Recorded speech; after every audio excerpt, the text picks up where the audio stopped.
తెలంగాణ రాష్ట్రంలో తెలంగాణ యువత దేనికోసమైతే పోరాడుతుందో ఆ ఉద్యోగాల సంఖ్యని ఒక్కొక్కరు కూడా ఒక్కొక్క రకంగా చెప్తుందంటే ఎంత బాధ్యతారహితంగా మాట్లాడుతుందో సంగతి మీకు అందరికి కూడా తెలిసిన విషయమే. ఇవాళ 12,000 ఉద్యోగాలు, మరి ఇదొక 290 ఉద్యోగాలు అంటే 12,400 ఉద్యోగాలు తప్ప ఇంకా ఒక్క ఉద్యోగ నోటిఫికేషన్ కూడా కాంగ్రెస్ హయాంలో పడలేదు.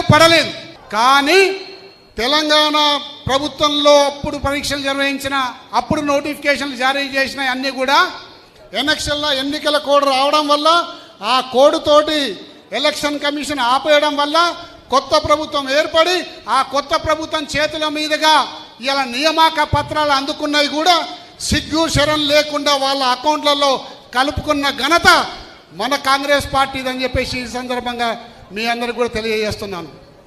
ఫీజు రీఎంబర్స్మెంట్ గురించి ఏం చెప్తున్నాడు?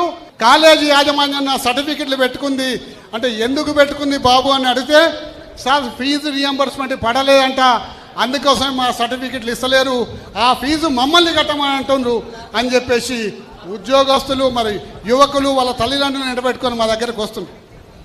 చిన్న పిల్లలు పాపం అప్పుడే భవిష్యత్తులో ఎదగాలనుకుంటున్నారు, ఎంతో కష్టపడి డిగ్రీ చేసిండ్రు, ఇక మాకు ఉద్యోగం వస్తుందని చెప్పేసి అనుకుంటున్న తరుణంలో కాలేజీ యాజమాన్యాలు వాళ్ళ సర్టిఫికెట్, ఒరిజినల్ సర్టిఫికెట్లు ఇవ్వడం లేదు. వాళ్ళు పై చదువులకు అప్లై చేసుకోలేకపోతున్నారు, ఉద్యోగానికి అప్లై చేసుకోలేకపోతున్నారు. ఇంతటి దారుణం అందరూ కూడా ఎంతోమంది యువకులు ఇలా అలలా ఆడిపోతున్న సంగతి మీ అందరికీ కూడా తెలవాలని చెప్పేసి సందర్భంగా మనవి చేసుకుంటా ఉన్నాను. ఇవాళ నోటిఫికేషన్ల ఆశతోటి మీరందరూ కూడా హైదరాబాద్ నగరంకి వచ్చిండ్రు, వివిధ హాస్టల్లో ఉంటుండ్రు, వాళ్ళ బంధువుల ఇళ్లలో ఉంటుండ్రు, సొంతంగా రూమ్లో తీసుకొని ఉంటుండ్రు.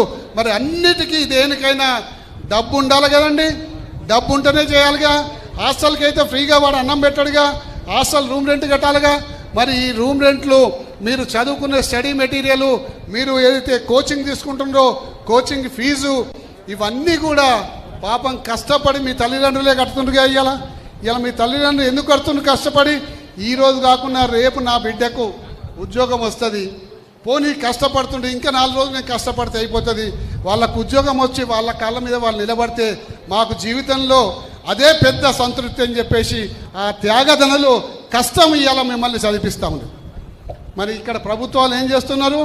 నమ్మబలికిండ్రు, నమ్మించిండ్రు, ఇవాళ వంచన చేసిండ్రా లేదా? మీరందరూ మోసపోయినరా లేదా? మోసపోయింది కాబట్టి మీకు అండగా బీఆర్ఎస్ పార్టీ మేము ఉంటాము, చివరి వరకు మీతో పోరాడతామని కూడా ఈ సందర్భంగా నేను మనవి చేసుకుంటా ఉన్నాను.